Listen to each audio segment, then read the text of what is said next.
If you ever hear a second knock on Christmas Eve, don't open the door, because the real Santa only knocks once. This story was hidden for 120 years until the last surviving witness begged the world to know the truth.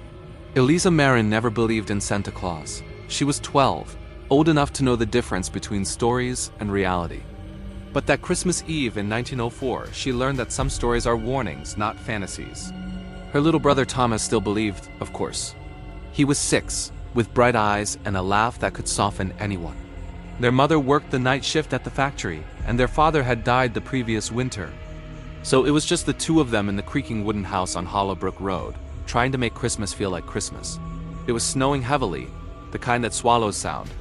By 10 p.m., the winds were scraping the windows like fingernails. Their lantern flickered. The fire burned low.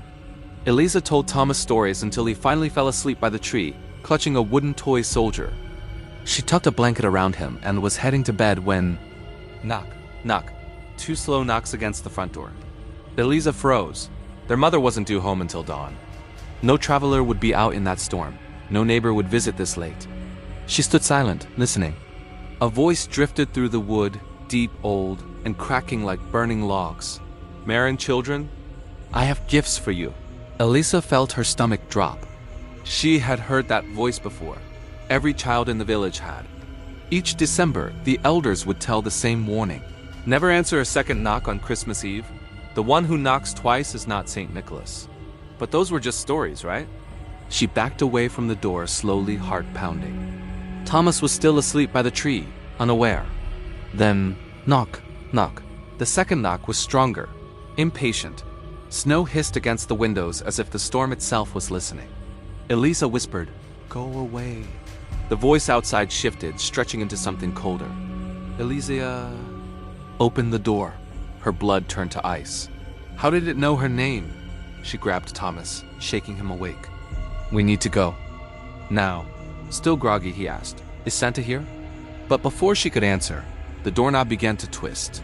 Slowly, deliberately.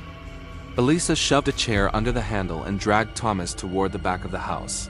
But every window was shaking violently, as if something heavy was brushing against the walls, circling the house, searching for a way in. The lantern blew out. Darkness swallowed everything except the dying glow of the fire. Then, from the chimney, came a scraping sound. Not like boots, not like a man, something with too many limbs. Something pulling itself downward, inch by inch. Thomas screamed as soot rained into the fireplace. Elisa dragged him behind her father's old rocking chair, covering his mouth as he trembled.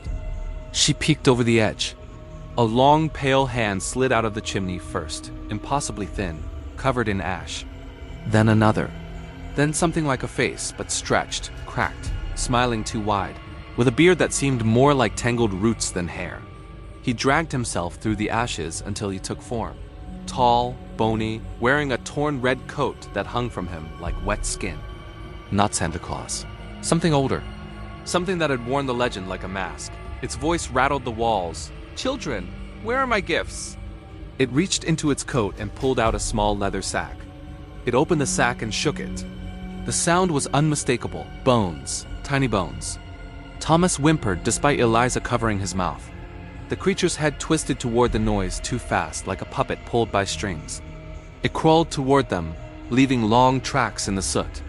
Elisa grabbed the only thing she could, the half-burned log from the fireplace. As the creature lunged, she swung it with all her strength. The blow landed. The creature shrieked, a sound like splitting wood and cracking ice. Its body collapsed into ash, then wind, then nothing. The storm outside abruptly stopped. Their mother found them hours later, huddled together, still shaking. For years, no one believed Elisa, but other children in the village disappeared that night.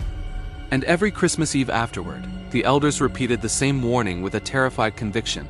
If Santa knocks twice, he's not Santa anymore.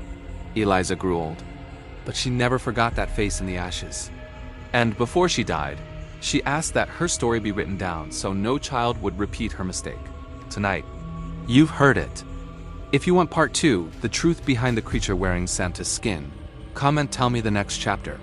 Subscribe to Grim Vale Tales, because the next story will make you fear Christmas Eve forever.